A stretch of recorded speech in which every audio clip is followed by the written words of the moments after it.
Baiklah, saya akan melanjutkan materi tentang berjabat tangan mengampuni dosa. Berjabat tangan adalah sunnah Nabi.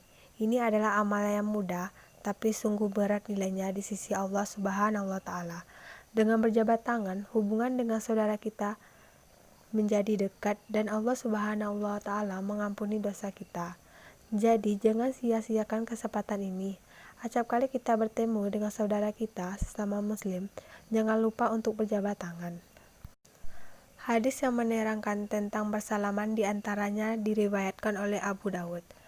Diriwayatkan dari Al-Bara dari Azib radhiyallahu anhu bersabda, tidaklah ada dua orang muslim saling bertemu kemudian saling bersalaman kecuali dosa-dosa keduanya diampuni oleh Allah Subhanahu wa Ta'ala sebelum berpisah. Hadis riwayat Abu Dawud.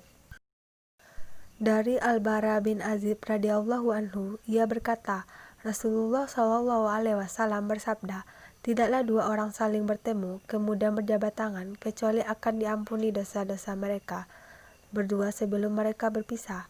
Hadis yang mulia ini menunjukkan keutamaan berjabat tangan ketika bertemu, dan ini merupakan perkara yang dianjurkan berdasarkan kesepakatan para ulama. Bahkan ini merupakan sunnah yang muakkad, sangat ditekankan.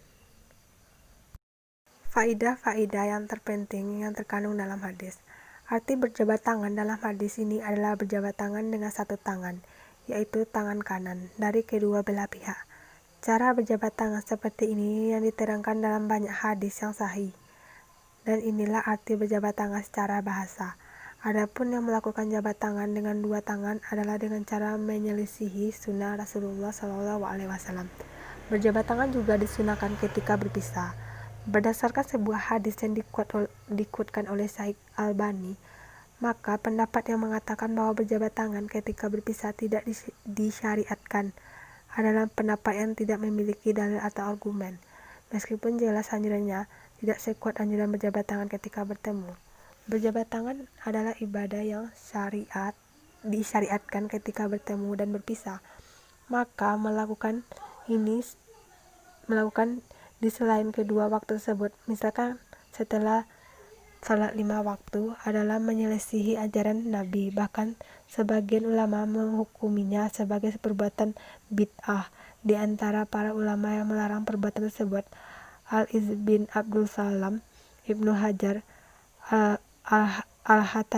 Al-Haytami, Asy-Syafi'i, Qutbuddin bin Al-Buddin, Al-Makki, Al-Anafi, Al-Laknawi, dan lainnya. Adapun berjabat tangan setelah salat bagi dua orang yang baru bertemu pada waktu itu setelah salat 5 waktu, maka ia dianjurkan karena niat keduanya adalah berjabat tangan karena bertemu, bukan karena salat.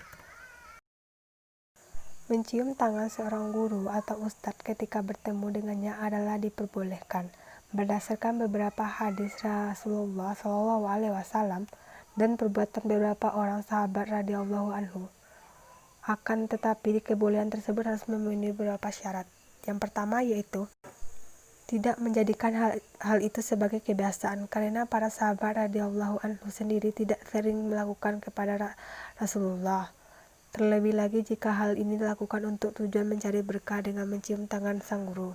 Yang kedua adalah perbuatan itu tidak menjadikan sang guru menjadi sombong dan merasa dirinya besar di hadapan orang lain, seperti yang sering terjadi saat ini. Yang ketiga adalah jangan sampai hal itu menjadikan kita meninggalkan sunnah yang lebih utama dan lebih dianjurkan ketika bertemu.